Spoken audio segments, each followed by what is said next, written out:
Hey everyone, welcome to another time-lapse sketching tutorial. So this video you're watching is actually the condensed version of a 40-minute tutorial I have made for my patrons. So if you want to check out the full tutorial, you can support me on Patreon. The link is in the video description below. So this is a photo of a street in Chinatown here in Singapore. And I believe this was taken during the evening time, so we can see some lights in the background, and also for the signboards it's a one-point perspective scene, so we can see two rows of shop houses going into the background, and the diagonal lines converge at this point somewhere in the center, near the center of the photo.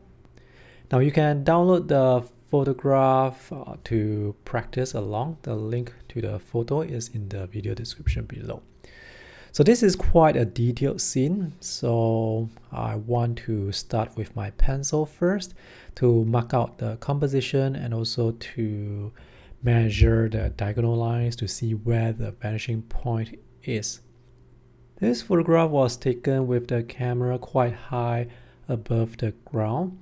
Now, if I'm sketching this on location, I probably won't be able to draw this scene because it would mean I'm standing in the middle of the road, which is impossible. And if I'm seated on my portable stool, it's also not possible because I will be sitting in the middle of the street. It's quite dangerous. Anyway, this is quite a complex scene, so I start with pencil to mark out the composition, to find the vanishing point, to mark out the important elements before I go with the ink. And I start by drawing the cars because the cars are in front, overlapping the buildings behind. That's followed by drawing the shop houses on the left side. I'm drawing the signboards for the shops first because they will help me place the features on the shop houses later on. Features such as the windows and how I can divide the shop houses into different units. Now the eye level is at the camera's level. In this case, if you draw this imaginary line across the eye level, the eyes of all the people on the street will cross on the line. So let's say if you want to place additional human figures in the scene, it's very easy. All you have to do is to make sure the eyes of all the people you add are on the eye level. And I'm drawing the lanterns hanging above the streets first before the shop house because again the lanterns overlap the shop houses. It's easier to draw foreground elements first before background elements. Otherwise, sometimes I may draw the background element first and then forget to leave the space to draw foreground elements. So for this particular sketch, it would be much easier to find the vanishing point first and draw the diagonal lines to the vanishing point. That way you don't have to measure the diagonal lines individually. It also helps with accuracy.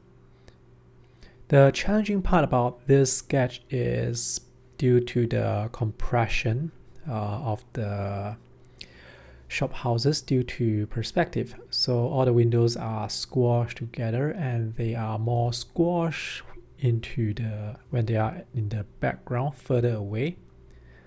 So when you are drawing elements that are in perspective, that are very far away, the distance between the windows there, for example, right at the background, they are going to be extremely close together. And for those windows, I usually just represent them with vertical lines rather than a rectangle.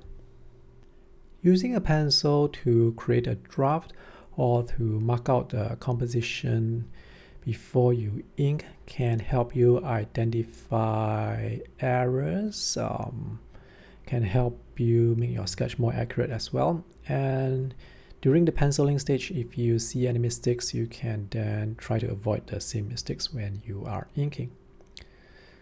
So there's this long stretch of cars parked along the side of the street. The top of the cars are actually going into the background to the vanishing point. And if you look at the wheels of all the cars on the right side, those wheels are also going into or towards the vanishing point. I actually have a pencil line drawn on the paper on the ground going towards the vanishing point. So when I draw the wheels, I will stop the wheels right on top of the pencil line. So this will help me create this to make it easier to draw those cars in perspective as they become smaller and smaller in the background. So after I've drawn the big shape for the shop house, divide the shop house into different levels. I've drawn some signboards. Now I can draw the windows. The main thing about simplification is to draw the big shapes first. And once you run out of space on the paper, just leave out the details. Don't try to squeeze details into tight areas where you have no idea whether or not the details will look good. So if you don't think you have enough space to draw the details, or if you're not sure, it's probably good to leave out those details. You don't have to draw everything when it comes to sketching, especially when you're drawing on a small piece of paper.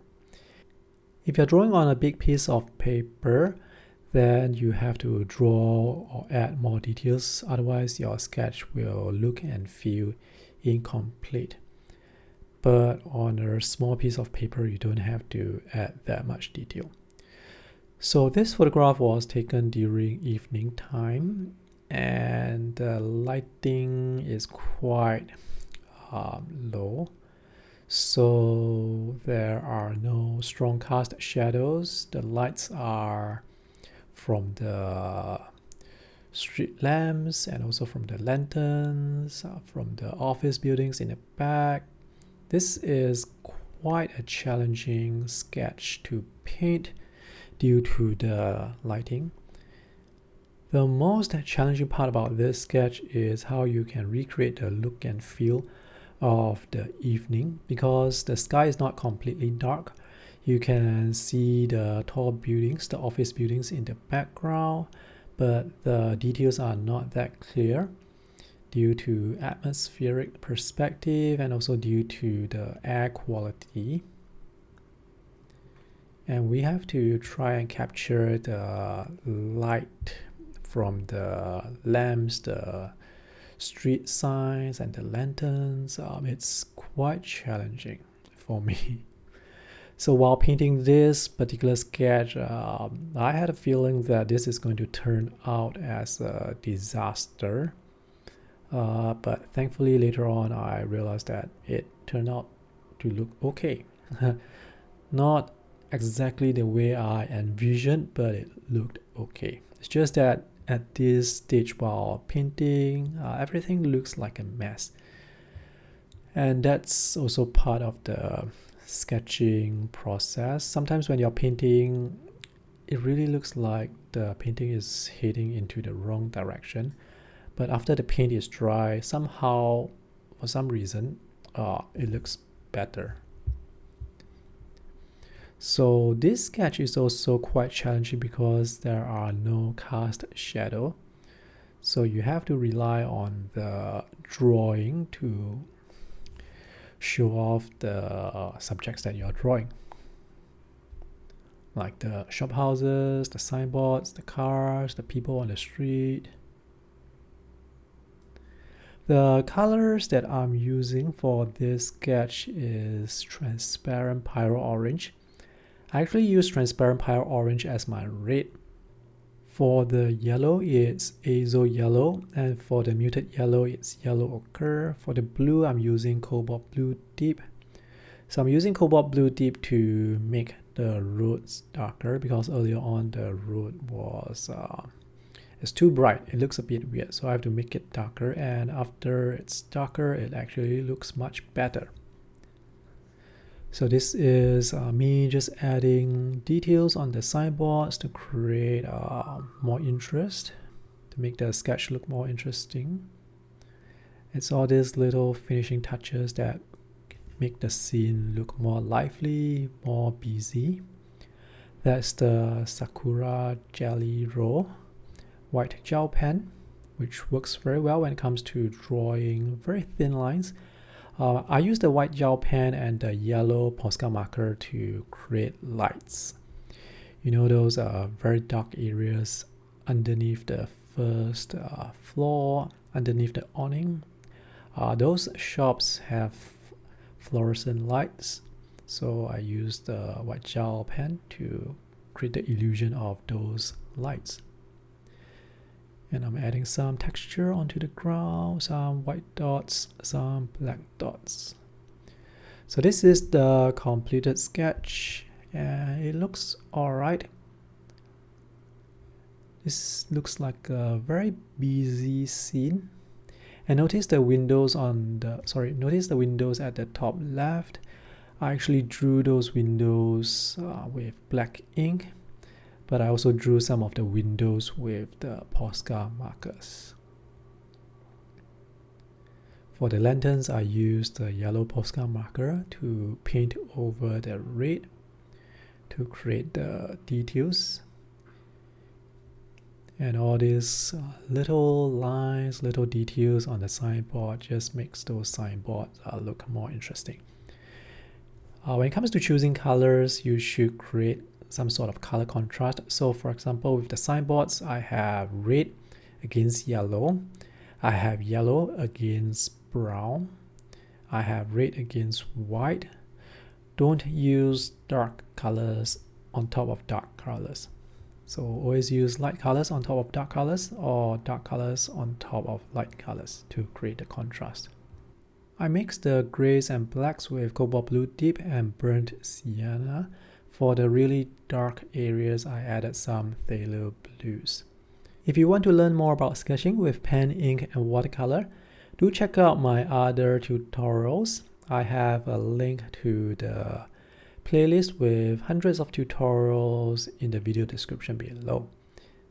And consider supporting me on Patreon to help me make more tutorials such as the one that you see here, as well as the other videos you can find on my YouTube channel. Thanks for watching. I hope this video is useful. See you in the next tutorial. Bye!